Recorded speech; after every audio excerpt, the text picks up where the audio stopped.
Good afternoon, everybody. This is the Week 14 edition of the 2016 season of the Revolutionary Sports Show. I'm Corey Sullivan. And I'm Brian Duchaine. Brian, always good to see you. Let's get it kicked off right now, starting with the Raiders and Chiefs tonight. Who do you got in this one? Well, we've talked about it before. You know, that home field advantage. It's like a CenturyLink atmosphere, CenturyLink type atmosphere in Kansas City. Still not convinced it's the loudest stadium in the league, but we're going to go ahead and say that they're the second best home field advantage in the league. And, you know, the Raiders, they've been looking good this year at 10-2, and they're coming in at the Chiefs, who are 9-3. And, you know, we've seen the Chiefs play some pretty good teams, and their defense keeps them in the game. This one should be interesting because the Raiders, they've squeaked out some close ones, and we've seen them pull out some close ones at home, and now they're going into a place that it's real hard to win. So I'm going to take the Chiefs in this one, even though the Raiders are looking unstoppable right now at 10-2. They've been on a tear lately. I think you got to put it on the back of Sebastian Janikowski personally. You know, it's got to be the MVP. That guy can kick like 70-yard field goals. And, you know, he looks like a linebacker, but he's a kicker. So maybe that's the secret in their team is Sebastian Janikowski. I don't know if you agree with me, but credit the Chiefs defense with this one because I think they're going to hold the Raiders to very little points, and they're going to go out at home, and they're going to take care of business. Favored by 3.5. I'll take them by 7. What do you think in this one? Yeah, I think you're right on with that. I think that the Chiefs have played very well lately. They just barely beat the Atlanta Falcons, one of the most high-powered offenses in the NFL. And heading over to face off against Oakland is going to be another test for that defense. But a test that I think that they'll pass. I think that defense is what keeps that team afloat. If it turns into a shootout, I don't think that Alex Smith and Spencer Ware have the arsenal to hang with Derek Carr and what he has to offer. But Latavius Murray really isn't a huge threat on a week-to-week basis. And if Amari Cooper and Michael Crabtree disappear, kind of like they did the last time these two teams faced when the Chiefs won 26-10, I think it's going to be another one of those low-scoring games. But I think I'm rolling with the Chiefs in this one too. Then moving on to the Steelers at the Bills. This one could be a toss-up a little bit. The Bills, we've seen them struggle, but like you said, Tyrod Taylor, you say it every week, he's a game manager. And, you know, there's a lot of talk about his future in Buffalo. He said that he's not real concerned about it, but, you know, maybe it is playing into his head a little bit what his future will be like and if he'll remain in Buffalo, if he won't.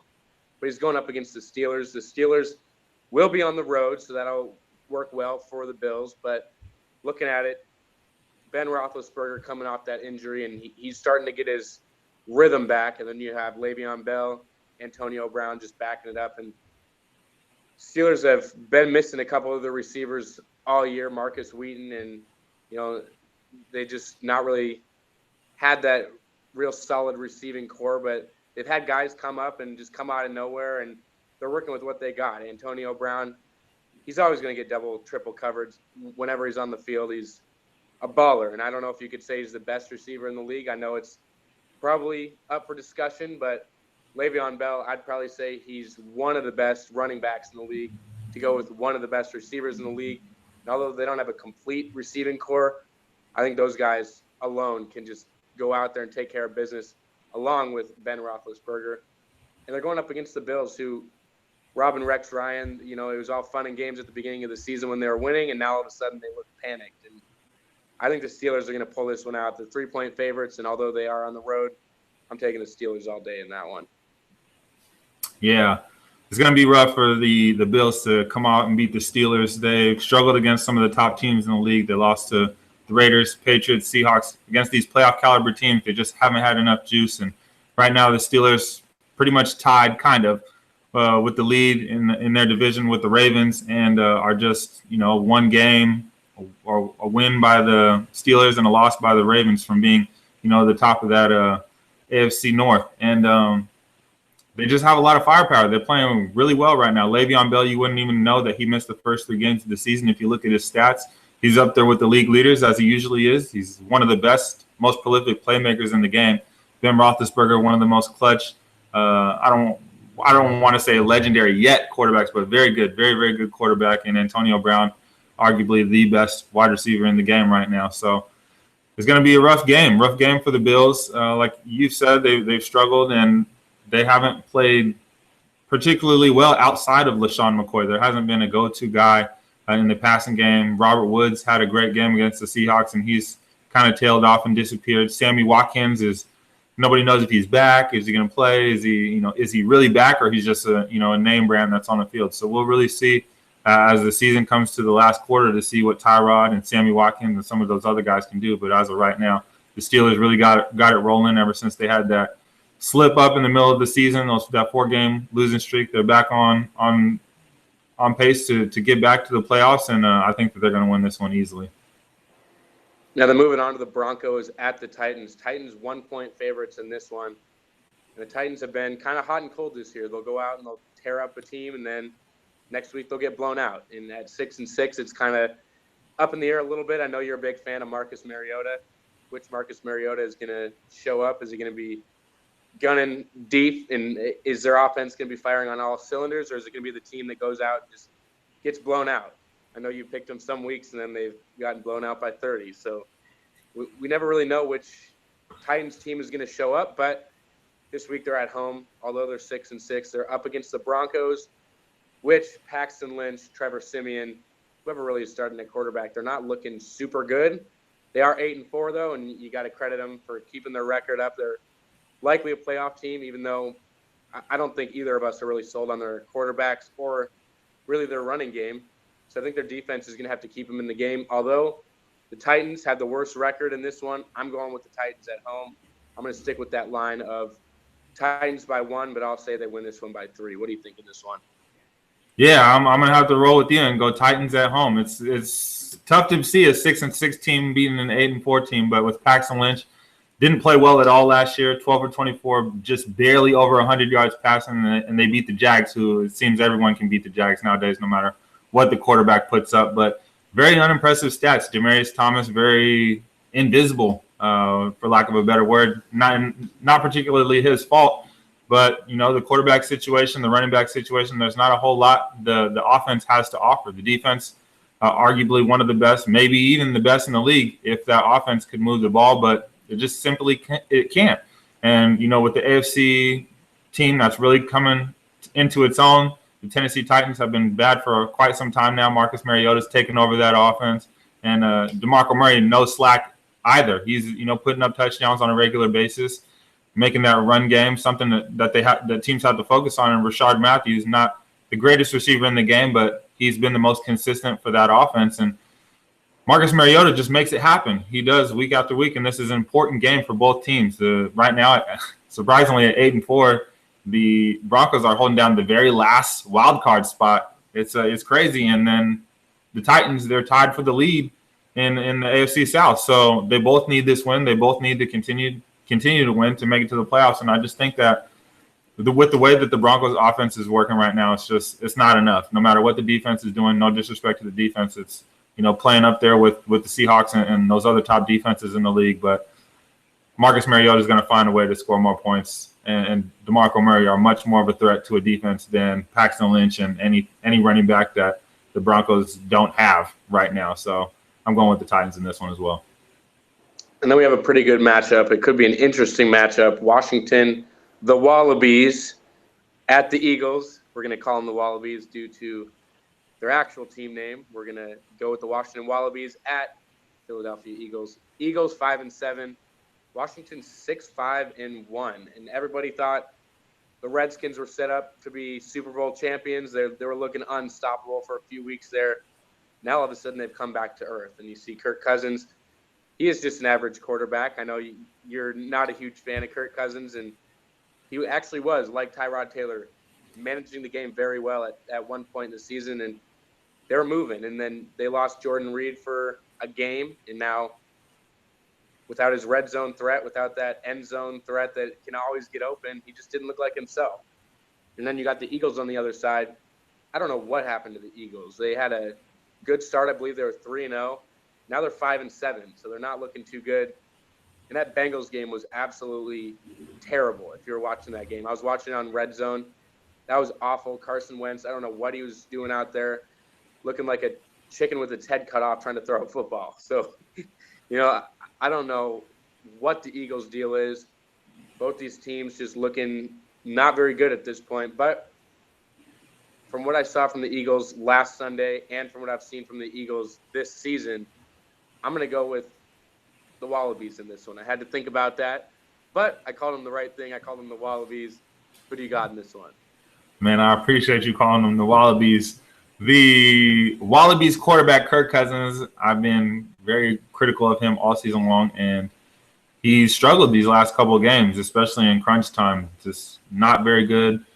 Fourth quarter comebacks let Carson Palmer go for 300. He didn't let him go for 300, but the team did. Got tired at the end of the game there, and Carson Palmer threw 2 touchdowns in the fourth quarter to bring his team back to victory when the Wallabies quarterback just couldn't get it done.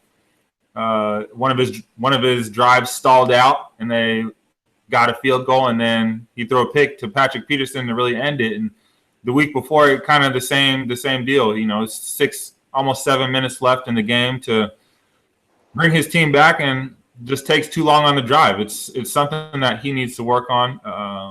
I will say that he has played very, very well this season, but you know, just something when you need to win games, you need somebody that can come through in the clutch in the fourth quarter, give you that game-winning drive. And right now, Kirk's not playing at that level. He's not bringing his team to victory. And unfortunately, the Eagles are another good defense. Not that the Cardinals' defense is extremely great this year. They're a good defense, and the Eagles' defense is, I believe, top 10 in the league. The offense is really holding them back. Carson Wentz not playing particularly well as of lately. I believe in his last 3 games, 3 touchdowns, 6 picks. Very uncharacteristic for him. In the beginning of the season, he was known. He was, getting a lot of attention for not throwing a whole lot of interceptions, not turning the ball over. Now, I think the pressure's mounting on him, and his receivers aren't getting open. His run game's not doing much, and he's just firing them in there, hoping that somebody comes up with something, and he's just throwing it to a different team. It's not the same caliber of talent that he played with in college, and it's going to take some time. It's going to take some time for him to get better, but right now I think that they're playing at a decent enough level. I think the defense is playing well enough to contain the Wallabies offense as best as possible, and I think that Wentz can handle the Wallabies defense because they're not particularly good, especially on the opposite side of Norman, whoever they line up there at cornerback. So I'm going with the Eagles in this one. I think that they'll knock off the Wallabies and get into the win column, although I don't think that it really matters with that division pretty much locked up with the Cowboys and Giants at top. Interesting pick. I don't know if I can agree with you, and actually I can't really agree with you because I didn't pick the Eagles to win. But moving on, Cardinals at Dolphins. Dolphins 7-5. Saw them slip up big last week against the Ravens, and it wasn't what anybody really expected. The Ravens aren't that good this year. Dolphins were up and coming, and then all of a sudden they just, I don't know if you could say they choked or what the deal was, but then they came crashing back down, and now they're at home, 7-5 against the Cardinals, who are 5-6-1. Carson Palmer looked unstoppable last week, and we talk about Le'Veon Bell. David Johnson is essentially could be the best back in the league as well. He's looking unstoppable also, but they are up against the Dolphins, and the Dolphins defense can come alive at times, especially at home. Cardinals not looking too good on the road this year, and they do have a losing record. And because of that, on the road at the Dolphins, I'm going to go with the Dolphins in this one. Who you got? Yeah, I'm going to have to agree with you. The Dolphins are playing – they had been playing well last week. Kind of a fluke week. Joe Flacco generally doesn't have games like that, especially not this season. He just came out and had a great week. They took away the run game, so Jay Ajayi couldn't really get going, and that's what has been keeping them going, their run game, keeping the ball out of Tannehill's hands, keeping him out of trouble, and that's exactly what the Ravens did. That defense is, number 1B or number 2 defense in the league, depending on how you look at it, and they executed just as they wanted to. The offense was moving the ball.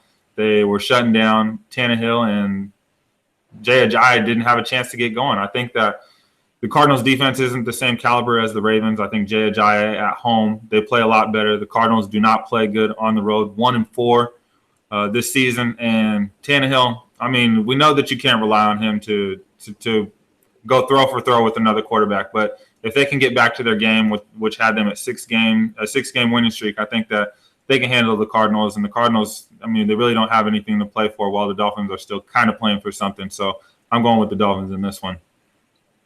And then moving on to the Vikings at the Jaguars. Vikings not looking good. Lost a close one against Dallas, though, who is the best team in the league right now. And they're at the Jags. Bortles, not good. Jaguars, not good. I'm going to keep this one short. I'm going with the Vikings, even though 6-6, not looking good. I could see the Vikings losing this game. They're 3-point favorites at Jacksonville, but I'm gonna say they pull this one out. Although it's not really a lock, I think they pull this one out at Jacksonville. Jacksonville 2-10. I don't know if you could get much worse than that, but I guess you can because you're looking at Cleveland and San Francisco. But who you got in this one? Yeah, I don't think it needs a whole lot of analysis. Bortles just generally not a good quarterback. He's got more pick sixes now than wins for his career. I saw that meme. I thought it was pretty funny. Any meme like that is pretty hilarious. And if you throw more pick sixes than you have career wins, it's just you're generally not that good. And it's not even the defense's fault. The defense played relatively well last week. They played against the Broncos, held Paxton Lynch to just barely over 100 yards, and Devontae Booker only 35 yards rushing. So the defense did its job. It's just whatever the it factor is, Bortles doesn't got it. And, the Vikings defense is definitely not a step down from the Broncos. It'll do this exact same, and I expect the same results. The Vikings, no matter how bad their offense is, their defense will carry them to a win against this team. So I'm going Vikings. And heading to the Texans and Colts, we got a matchup of two teams that are 6-6. Brock Osweiler has been awful this year. He's been unable to get really anything going against with one of the best defenses in the league, one of the best pass defenses in the league. They've been able to contain teams, and they're really one of the, I believe, the top 5 defense in the league. And on the other side, Andrew Luck has been playing well for the Colts. T.Y. Hilton and him have quite the connection, and they've been getting it done. They got it done on Monday night against the Jets, absolutely blew them out, and it was clutch. 41-10 on Monday night was quite the blowout, and this offense is one of 10 teams that has over 300 points this season so far. And I think a high-powered offense like that will be able to handle whatever this defense and Osweiler can do. And I'm going with the Colts in this one. Yeah, I know you're a huge fan of Brock Osweiler. And, talk about him every week, how you think he should be in the Pro Bowl. And I don't know why you're so high and mighty on this guy, because personally I'm not really a fan of Brock Osweiler. I think when he was with the Broncos, he looked way over his head because he had a good defense, and Texans have a pretty good defense as well. But, he had Demaryius Thomas, and I believe he had Julius Thomas at that point too. And now he's on the Texans with just a bunch of guys that just aren't the same. And it's not the same team. And now he's trying to be a real quarterback on a real team. And now he's kind of understanding how that works. And they're at the Colts 6.5-point favorites. And I picked the Colts when they were not picked to win. So I'm going to go with the Colts at home in this one. I think Andrew Luck can go out there, and I don't know if he can get out and run against the Texans like he likes to sometimes, but I think he's going to be like a Matt Stafford, Drew Brees type in this one. He's going to pick apart the Texans D. And Osweiler, he'll probably come out and put up 14 points or something like that and end up losing. I'm going to pick the Colts by 14 in this one. Yeah, and we got another matchup of two teams that are good teams. Their team is not doing it this year, and that's the Chargers and the Panthers. Now, Phillip Rivers and the Chargers offense is one of the best in the league. Top 5 offenses. Melvin Gordon's moving the ball on the ground. Phillip Rivers is getting the ball to all his receivers, not one in particular. He's trying to hit everybody, and they've just been losing close games each and every week. They lost another close game this past week. And on the other side, the Panthers, they got absolutely blown out by the Seahawks. And it's been a little annoying to watch some of these sports shows. And since I don't get paid to announce which ones they were, I'm just going to leave it at that. Just sports shows, and they're complaining and talking about how it was a dumb decision to bench Cam Newton for the first play of the game. And it really wasn't that big of a deal. In the grand scheme of things, Cam and the receivers didn't play well. I mean, if you look at that drive, the momentum was actually with the Panthers because their defense came on the field and held the Seahawks at home to a field goal. And then, a couple plays later, they scored a touchdown after Earl Thomas got hurt. So, to be honest, that interception had really nothing to do with the game. It was just overall just an awful game for the Panthers. And fortunately for the Panthers this week, the Chargers defense is nothing at all like the Seahawks defense. So Cam will have a little bit more room. He's been playing well as of lately. The team just hasn't been able to finish games. They haven't been able to win games without Luke Kuechly, and I believe Kuechly's returning this week. So I think that Cam he plays either up to the competition or down to the competition, no matter what it is, and we'll just not discount that last game because I don't know what that was. It was just very out of character for any NFL team to get blown out that badly. But I'm going with the Panthers in this one. I think that he'll match Phillip Rivers in a shootout, and I think that the Panthers are finally getting the win column. Yeah, and we saw Cam Newton make some very ill-advised throws against the Seahawks, and he could have had 4 or 5 picks in that game. He put 2 of them, I believe one was in Chancellor's hands, and the other was right in Earl's, and they just couldn't end up making the play. And I believe there were more in the game where he just didn't look like himself, like you said, and he was out there running and gunning and throwing the ball into double coverage and just didn't look good whatsoever. But like you said, they're going up against the Chargers, whose defense is nothing like the Seahawks. And the Chargers, I believe people said the only shot the Browns had was against the Chargers when they end up playing them later in the season, which I guess we'll find out in that one. But if people are picking the Browns to beat you, then maybe you're not that good, because if anyone can pick the Browns at this point against any team, that team has got to be pretty trash. And at this point, the Panthers 4-8 going up against the Chargers 5-7. It's at Carolina, which will be a distinct advantage for the Panthers. I know they play much better at home, even though it's not their year. They're not going to make the playoffs this year. I'm going to go ahead and roll with the Panthers in this one. They're 1.5-point favorites, I think, just strictly because they're at home. Even though I don't know what that was last week. So if they come out playing like they did last week, I'd say the Chargers take them out easy, but I don't think so. At home, they're going to be more comfortable. And like you said, benching Cam for the first play of the game, everybody said it was a huge mistake. I don't think so. I don't think that it had anything to do with the ill-advised decisions that Cam Newton made, and it was more of the coach making a statement saying if you're going to violate team policy or miss team meetings or whatever he did, you're going to miss the first play of the game and technically not start, even though we all know that he essentially did start the game and he played all the way through the end of the game. Even when they were getting blown out, I was wondering why Cam Newton was still in the game. And, it's I'm going with the Panthers bottom line in this one. I say they end up winning it by something close, field goal, touchdown, something along those lines. But moving on to the best team in the NFL, the Browns. And they're hosting the Bengals, which the Bengals favored by 5.5. There is a surprise twist in this one, though. Allegedly, RG3 will start for the Browns. I don't know if this will make much of a difference. RG3 obviously better than anything they've thrown out there this season, but this team reminds me a lot of the 0-16 Lions.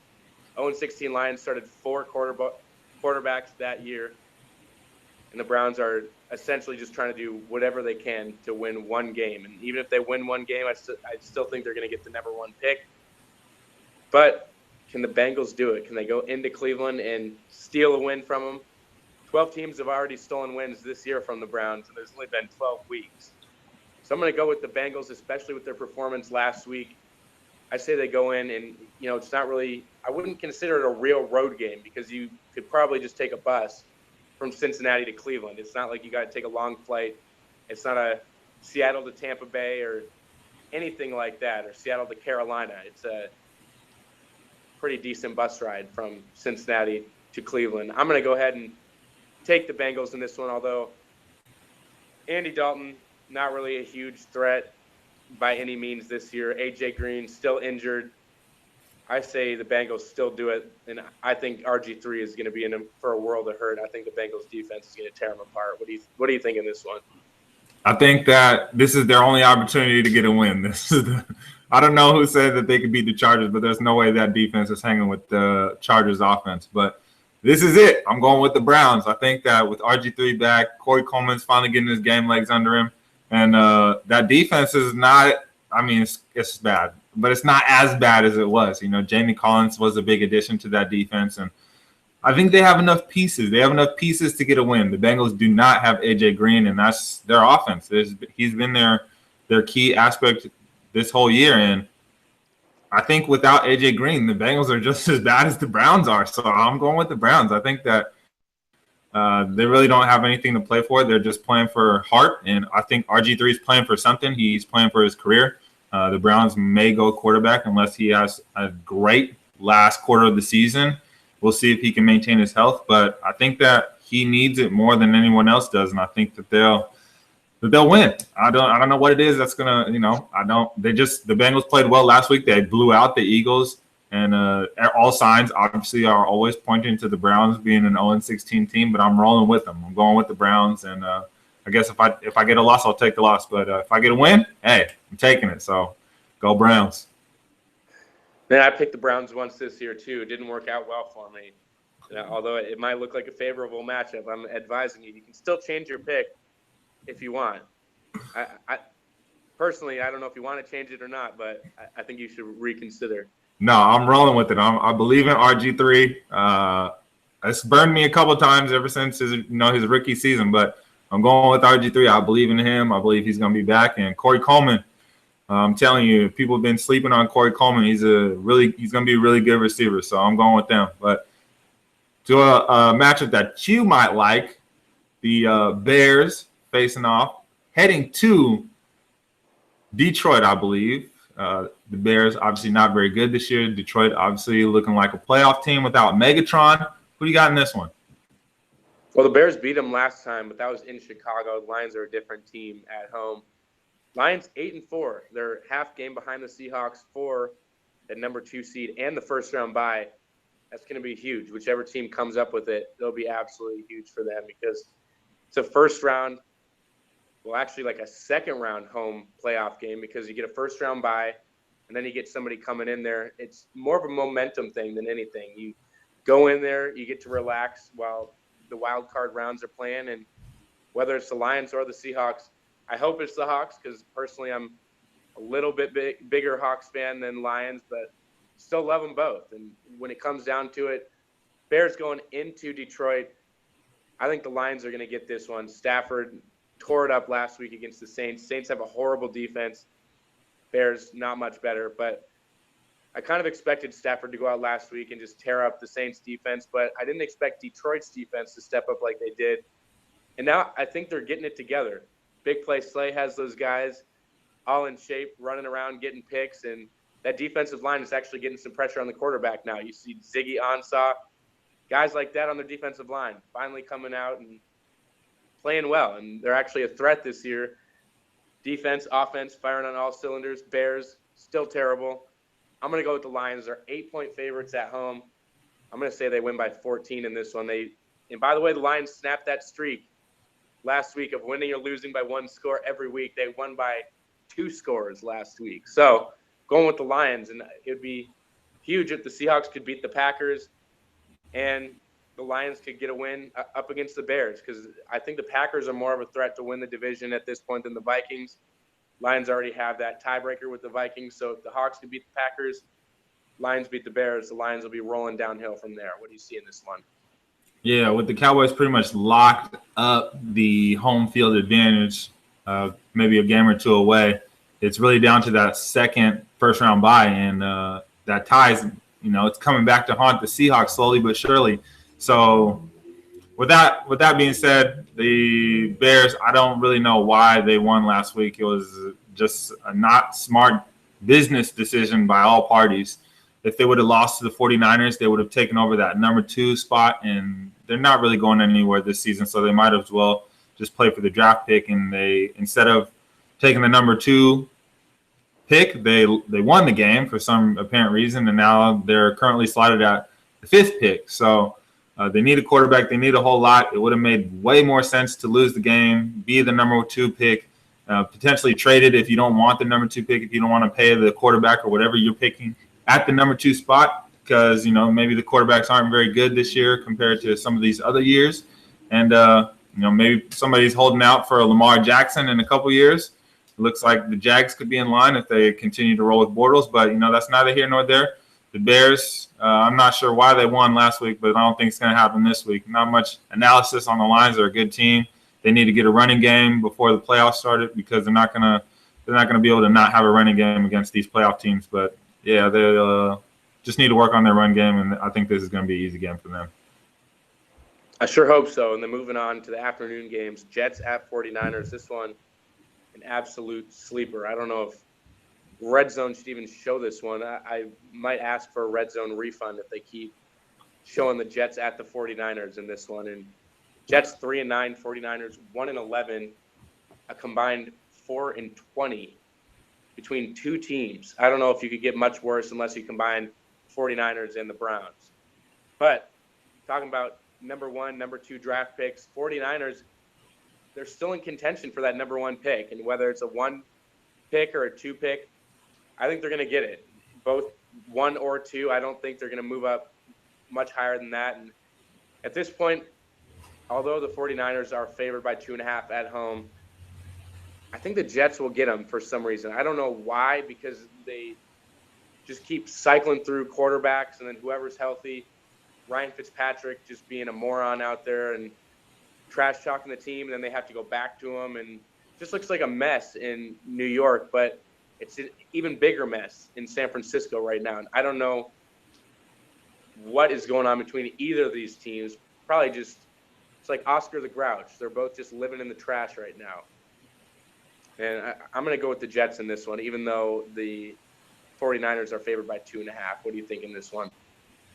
I think the Jets are a better team than their 3-9 record. Their defensive line's pretty good. Their defense in general is not very good, but they at least have some aspect of their defense that's respectable. On the other side, Bryce Petty, I believe, is trying to play for some Kirk Cousin money. I'm pretty sure he'll start the rest of the year just to see what the Jets got. I think they've given up on Fitzpatrick, whatever you want to call him. He doesn't have the juice that he had for a couple other teams in his career, and they're looking for the future. Obviously, they're gonna, figure things out. They're gonna work on a draft pick in the offseason, but right now they got Brandon Marshall and Matt Forte, 2 veteran guys that can't afford to just lay down. They only have so many more games, so many more years left in those legs, and so I think that with something to play for, the 49ers, I didn't even do any research on them. They don't deserve my time. The York family is just, I don't know what they're doing with that team, but I just don't respect anything about the 49ers organization right now, and I'm going with the Jets. And then just a bonus question here. 49ers at the end of the year, does Chip Kelly stay in San Francisco? What's your take on this? No, I think that Jed York, probably the worst owner, probably of all time. I think he'll get rid of him. They'll be in line for a new coach. The team will still be awful next year. Be more rebuilding, but, they got nothing. They have nothing to build on as of right now. Their secondary is okay. That'll probably fall apart. No line game, no run game. They got nothing. They got no quarterback. They need receivers. They need tight end. They need everything that you could possibly need for a football team. They might as well just move somewhere else. Start in some Pop Warner league because they're not good. They need a new owner, to be honest with you, but I don't know. We'll see. But that's for 49ers and their fans to figure out, not me. Go Hawks. Yeah, I'd have to agree with that one. I don't think Chip Kelly is going to last very long. And I think he goes back to the college game after this year if he doesn't work out with the 49ers. Because honestly, I don't think anybody's going to hire him as a head coach. And it's going to be between being a head coach at the college level or being a coordinator somewhere. It's a decision he's going to have to make at the end of the year. Unless I stand corrected. We'll see if the 49ers end up keeping him or not. But we'll move on to the next matchup. Saints at the Bucks. Saints did not look good last week at home against the Lions. Lions defense stepped up. Drew Brees, I believe he threw 4 interceptions, 3 or 4. It's not looking good. It might have been 3 interceptions. I just know the Detroit defense was everywhere in that game. Threw a pick on the last play of the game, even trying to get within 1 score and try to keep the Lions streak going. And I believe it was close to the goal line. He threw a pick to end it. And now they're at the Bucs. And the Bucs, we saw what they did to the Seahawks at home, and they allowed 5 points to the Seahawks, but Seahawks allowed 14 points to the Bucs, and they were missing 2 of their biggest defensive players. Now Earl not coming back. Who knows if he'll come back at all? But we're looking at this one, Saints at the Bucs. I think Drew Brees goes out there and he gets the job done this time. He probably won't react very well to being ripped apart at home, and now they're going on the road. And the Bucs are actually playing for something. The Saints, I don't think they really are, but I think they have more pride than a 5-7 team, and I think they can go out there and take care of business. What do you see in this one? Yeah, I agree with you. I think that the Buccaneers are playing really well right now. Jameis Winston has taken that next step to being a good quarterback, of being a serviceable quarterback, a position that a lot of people thought Bortles would be in. Is finally cutting down on those turnovers and starting to win some games, starting to look respectable against some of the top teams. And unfortunately, the Jags aren't at that level yet. But the Buccaneers playing very well as of lately. The Saints, they had the most prolific passer probably in history.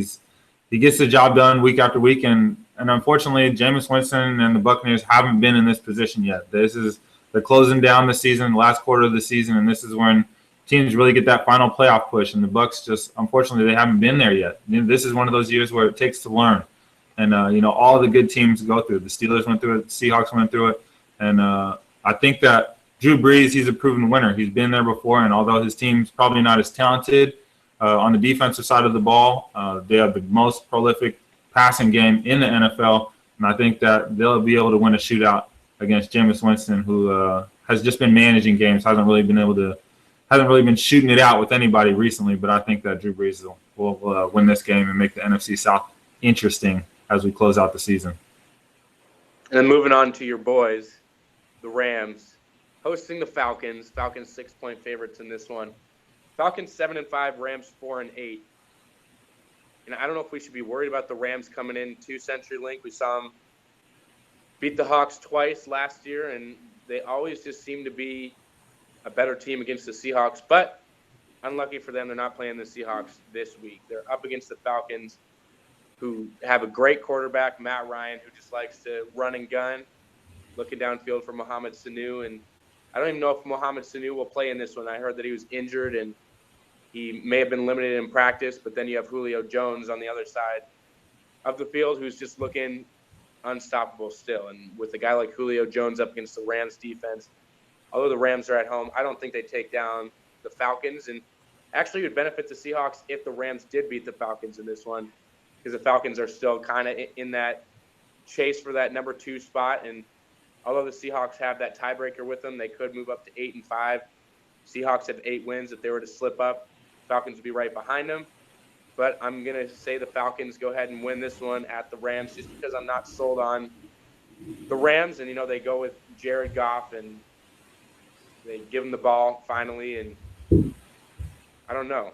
I don't really know what to expect in this one, because nothing really changed. Jeff Fisher gets re-signed to a 2-year extension after going 4-8. So I don't know what incentive there was out there. Personally, I think Jeff Fisher is a pretty good coach, and with the specifics on the sideline, the play calls, and all that kind of stuff, he has a good football mind, but maybe the Rams aren't the right place for him, because he hasn't been able to do much with the Rams. And I think Falcons win this one by 2 touchdowns. What do you see in this one? Yeah, the Falcons haven't played well against playoff caliber teams, and this Rams team I don't think will ever be confused with the playoff caliber team. They don't have anything scary from their offense. They started Jared Goff way too late in the season to get anything going. These teams are in mid to late season form, and Goff is 3 weeks into his NFL career, just trying to feel out the team, and it's too late for that. Especially going up against these teams that are fighting for a playoff team, these veteran teams like the Falcons. There's just really no chance for the Rams to even contend. They haven't played well at home at all, which has been surprising. They haven't even really had a home field advantage.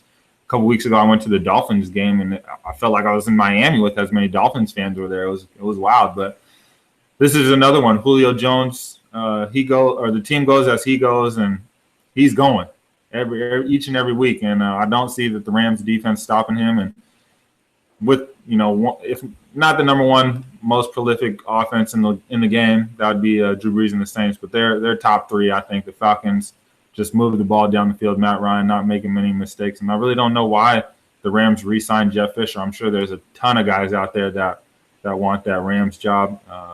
I'm sure your boy Chip Kelly is one of those guys who is trying to stick around the NFL. But, no seasons for the Rams being above 500. Another one, after this loss, because it's pretty much a sure loss, it's going to be, 7 seasons.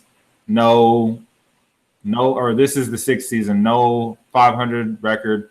He's 31-44 as the Rams head coach. Hasn't made a playoff game since 2008. Hasn't won a playoff game since 2003. And the games are changing. And I really don't know why they did that. But, that's neither here nor there. Falcons win this one. Then moving on to the last marquee matchup before Sunday night and Monday Night Football. I think this one could have easily been a Sunday night or Monday night game. Seahawks at the Packers. It's probably better for the Seahawks that they weren't on Sunday night or Monday Night Football going into the chilly Green Bay Packers Lambeau Field. Seahawks are favored in this one by 3.5, and we saw the Seahawks go out, take care of business at home, but we saw them struggle at Tampa Bay 2 weeks ago. So we're looking at this matchup, Seahawks and Packers. I think it should be an interesting one. If the Seahawks can figure it out and they can actually find somebody that's serviceable for Earl, I think they can get the job done. Rodgers hasn't looked like himself. Adams hasn't looked like himself. Jordy Nelson hasn't looked like himself. That whole offense hasn't looked good. And Christian Michael finally got a carry. He wasn't looking too good. And I don't know what they were waiting for to give Christian Michael carries. He probably just trips over himself on a frozen field. But in this one, I think Christian Michael will get more carries because he knows the Seahawks team a little bit better, and start Christian Michael in this one just because he knows the Seahawks team so well. But going out there, the Seahawks, if they're not panicked like they were in Tampa Bay, if they're not completely lost, I don't know what that was in Tampa Bay, but then they came home, got it together.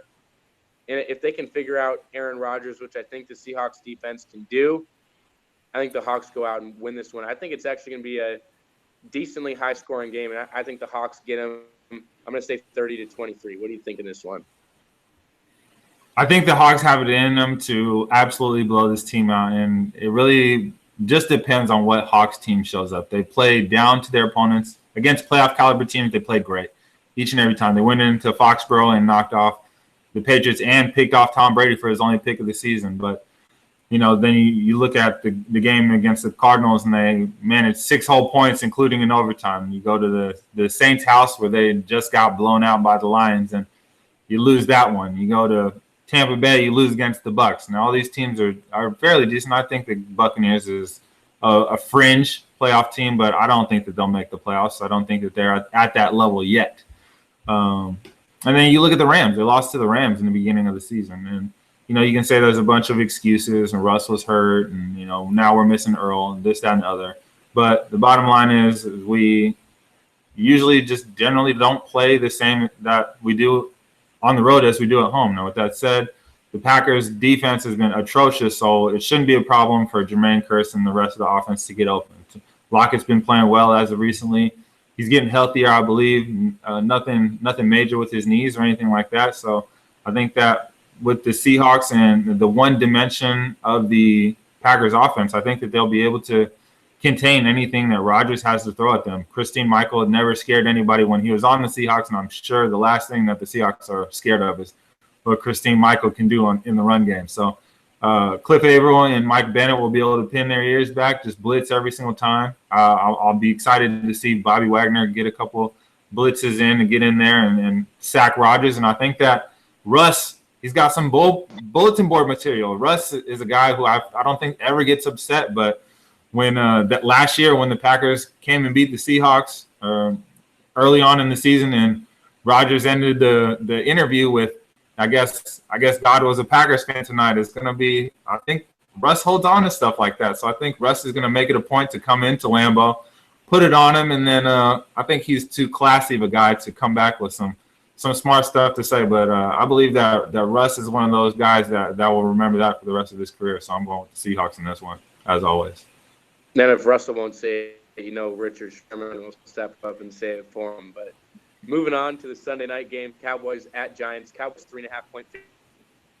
He's actually playing very well as of late. And Odell, although he is still a D on the field, he's actually been turning around lately, getting open, and that receiving core is actually looking pretty good right now. And you got Eli Manning going out there, not looking like the typical Eli, throwing 10 picks. And it looks like the Giants are actually somewhat contenders to make the playoffs, and they had talked about them catching the Cowboys and winning the division. I don't see that happening. Although they do play well at home, the Cowboys squeaked one out against the Vikings.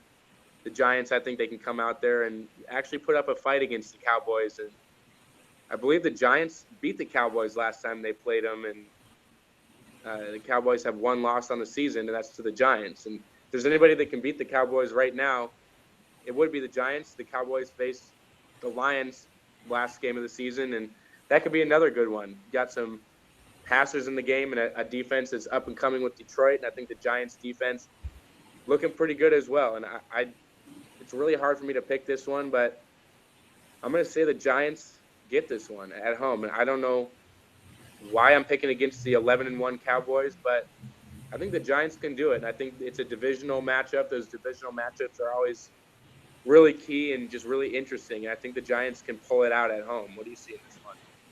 Yeah, I'm going to agree with you. For Seahawks fans or NFC West fans, generally whenever the 49ers, back when they were good, the home team would get amped up. It doesn't matter how they face them away. When they come into town, I'm sure the Giants Cowboys, one of the most storied NFL rivalries. And the thing is there was a lot of nerves for Dak and for Ezekiel that first game of the season, and unfortunately it was against the division rivals. And now they're heading into New York, a hostile environment. New York's been playing great, and I believe that we both had them losing last week to the Steelers, kind of refocusing them for this last quarter of the season, this last playoff push. And I think that it worked how we planned. It's been a perfect pick for us, and I think it was a perfect loss for them. I don't think that anybody was going to really take home field advantage away from the Cowboys with the way that they're playing right now. But I think that the Giants got this one as well. I think the way that Eli has played recently, barring last week. Last week was it was standard Eli. So really which Eli's going to show up is going to be the perfect Eli that has been getting high yardage, high touchdowns, no turnovers, or is it going to be this Eli that is throwing the ball to anybody wearing a jersey on the field? So it's going to be a good game, and I think that Eli and the Giants generally come to play whenever it's a big game. And this is, it's hard to argue that this isn't a big game. I think everyone's going to come to play. Odell always shows up in prime time, always wants to do some dances and whatnot. And the Cowboys just haven't been in this position just yet. They've been relatively healthy. I know Romo obviously was a big hit in the beginning of the season, but the offensive line, Mo Claiborne wasn't that big of a loss for them. Their defense, their secondary hasn't been their strong point anyway.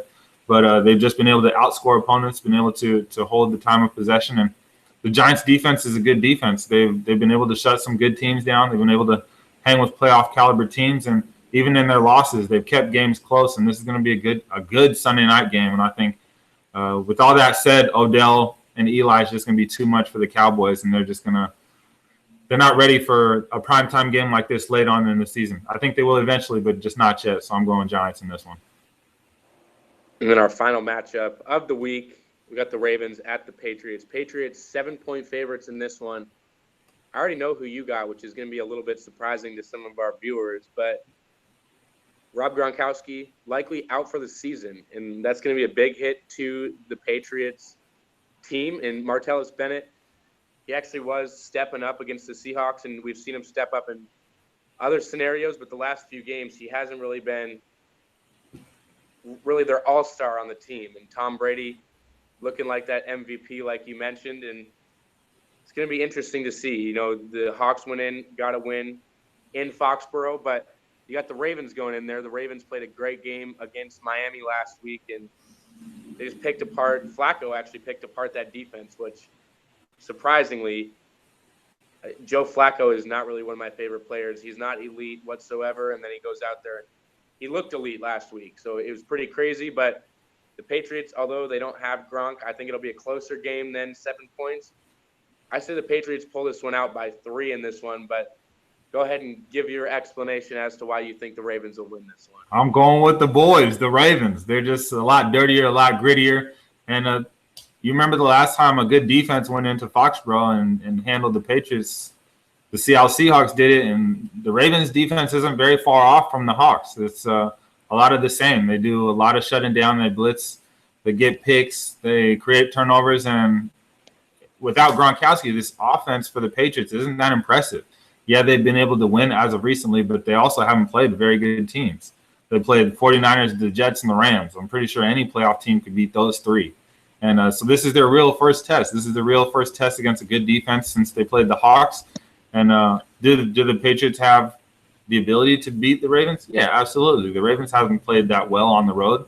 They've only beaten the Jets and the Browns, I believe, or the Jaguars and the Browns. So 2 teams that obviously aren't very good, 2 of the worst teams in the league, and just haven't played well against playoff caliber teams. But 4-1 since their Week 8 bye week. They've really turned things around after they started sliding after their 3-game win streak to start the season. And Joe Flacco has been the key in that. He's played awful so far this season, except for just last week. They blew out the Dolphins, and they've been playing better. I think this is a team that has to win. They're, like I said earlier, they're tied 7-5 at the top of their division with the Steelers, and they have something to play for. They have to win. And the Patriots, likewise are the same. They're still fighting for that first round bye, tied right now at the top of their conference with the Raiders, 10-2, and they need a win. But you look at the Patriots offense, and Julian Edelman and LeGarrette Blount really shouldn't scare many people. They're not the top. I don't even believe they're top 10 in each of their positions. And I think the Ravens can handle them. I think that they can do it, and it'll be exciting to see Monday night with the lights on what the Ravens defense can do. And so I'm going with the Ravens.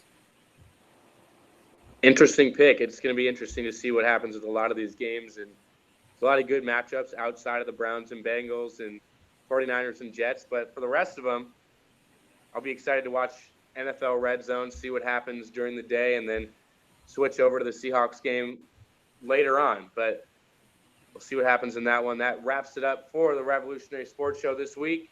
I'm Brian Duchaine. And I'm Corey Sullivan. We'll see you next time.